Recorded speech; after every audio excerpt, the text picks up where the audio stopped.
travels with who the legislature has assigned is under our jurisdiction, and in our case, it's employers with 8 or more employees.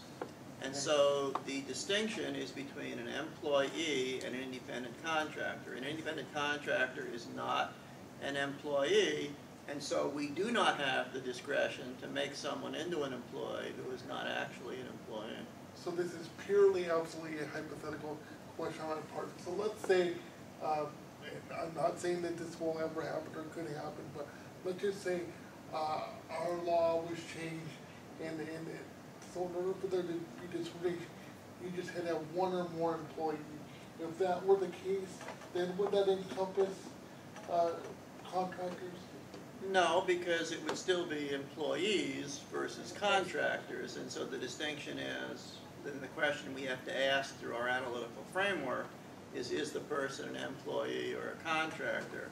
And sometimes employers assert that someone is an independent contractor, but isn't actually, and there are actually cases which are referenced in our guidance specifically on the issue of physicians in hospitals, because the matter has been tested, and some physicians who work for hospitals and health maintenance organizations and clinics are employees, and some are independent contractors, and there's a whole series of tests that have to be gone through to determine what the person is. And as I understand it, and I don't claim to be an expert, but as I understand it, this whole concept of the division between employees and independent contractors goes very far back in the law, in that it has to do with, as I understand it,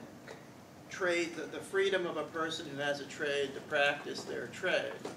And so an independent contractor is more like a person who has freedom to practice his or her trade, as opposed to being beholden to someone else. And so if we were to attempt to sweep independent contractors into our jurisdiction, it would be offensive, as I understand it, to hundreds of years of English, federal, and state law. Does the EEOC have the same? Their approach is the same. Is the same as ours? Of course, they're not going to be looking to L&I, for example. No. They're going to be looking to U.S. Department of Labor, Internal Revenue Service, and indeed, people who are sometimes people who are classified as independent contractors and believe they are not, can appeal that classification through the Internal Revenue Service and the U.S. Department of Labor, because there are very serious tax implications. And frankly, the people who are most expert at making these determinations are the Internal Revenue Service and the Department of Labor, and in our state, Department of Labor and Industries, because you can imagine it has heavy implications for workers' compensation and things like that. Okay. Thank you. Just one last thing. Tomorrow I'm going to file a complaint through the Human Rights Commission on the Medical Quality Assurance Commission regarding this issue about the misrepresentation and false statement. And I'm going to allege that they have acted disparately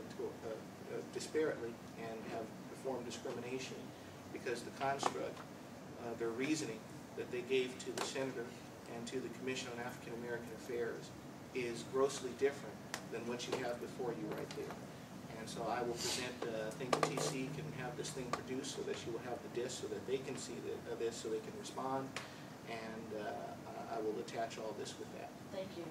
Well, I thank you for your time. I do appreciate that, giving us a lot of food for thought. Okay, thank you.